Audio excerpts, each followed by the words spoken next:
iyo ufite ibibazo mu buzima n'icyo uba wifuza ko abandi bakumarira. Icyo uba wifuza ko bakumarira se, wowe iyo ubonye umuntu ufite ikibazo urakimumarira. Jya umenya ko mu buzima nta muntu umenya aho bwira ageze. Niyo mpamvu kugira ngo utere imbere ugomba kwihingamo umuco wo kujya ufasha abantu nta kintu witayeho, donc ukagira neza ukigendera.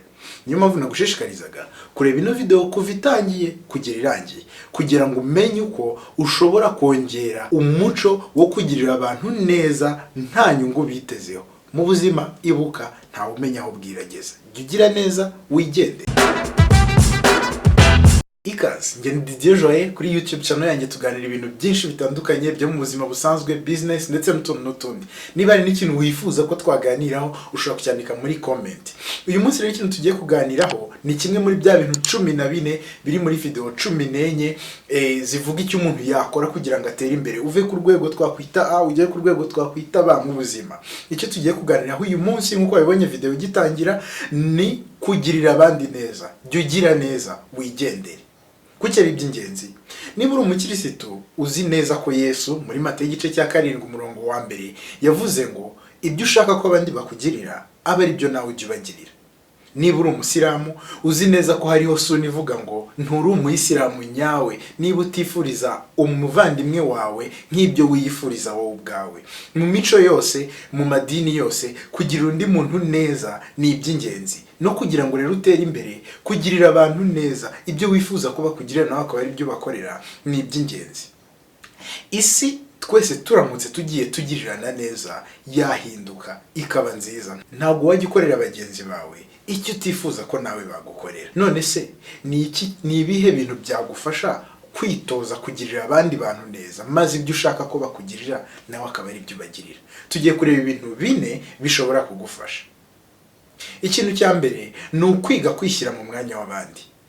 Ku bantu bazi ururimi rw'icyongereza, urebe igisobanuro cy'ijambo empathy, kwishyira mu mwanya w'abandi.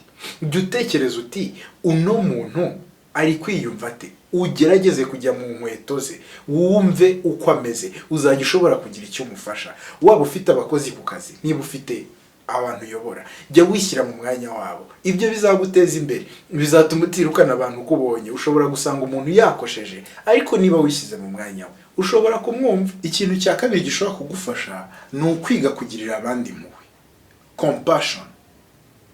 Jya utekereza uti se uyu muntu ari kwiyumva ate, wumve umubabariye, wumve muri wowe wishyize mu mwanya we nk'uko twabirebye hejuru, umugirire impuhwe, wumve koko akababaro ke uri kukiyumvisha, ugira impuhwe. Numenya kugirira abandi impuhwe uzamenya kubagirira neza byanze bikunze, kuko iyo ugiriye umuntu impuhwe ugira icyo ukora. Niko duteye, niko turema. Ikintu cya gatatu gishobora kugufasha kwitoza kugirira abandi neza ni ukwibaza utese nge nifuza ko abandi bamfata gute, maze nibirangiza numara kumva uko muri iyo mimerere abandi wifuza ko bagufata, nawe uzajya ushobora kumenya uko ushobora kubafata. Akenshi turibagirwa, iyo uvuye mu bibazo wibagirwa ko hari abandi bantu bari mu bibazo. Jya wibaza uti se nduyu muntu ndi nk'uko ameze aka kanya, nge nakwifuza ko uyu muntu amfasha iki?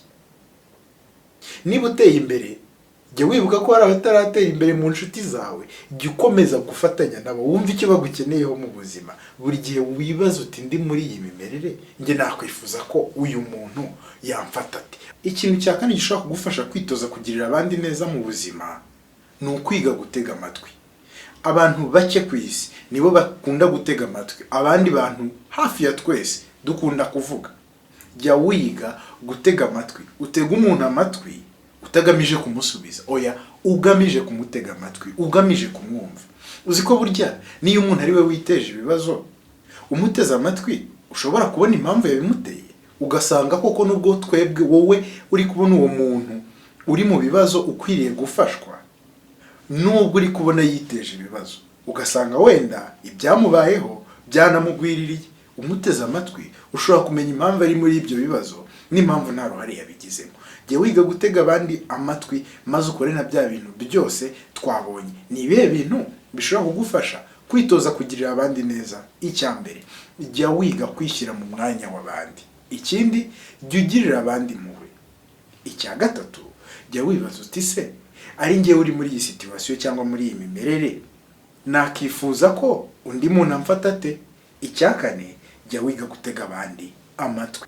Urakoze cyane rero kureba iyi video ukayirangiza. Twari turi kureba ibintu bine bishobora kugufasha kujya ugirira abandi bantu neza. Niyo mpamvu rero naguteraga inkunga yo kwibuka ukareba izindi video ziri mu rutonde rw'ibintu 14 bishobora kugufasha gutera imbere. Iyi ni imwe muri video 14 zishobora kugufasha gutera imbere mu buzima. Wibuke gukanda playlist aho ino video irangirira, maze urebe ibindi bintu uko ari 14. Hari video zitarajya, ariko ushobora kuba uri kureba iyi video zose zaramaze kujyaho ibintu 14. Uzakore ku buryo byose ubirebe. Ushobora kutabirebera rimwe, ariko byose uzabirebe, urebe ibindi bishobora kugufasha gutera imbere mu buzima. Waba uri umunyeshuri, waba uri umushomeri, waba ufite akazi, ufite societe nini uyobora, ibyo bintu biragufasha. Si bigufasha gusa mu kazi, ntibigufasha gusa mu mafaranga, oya, bigufasha mu buzima bwawe bwa buri munsi.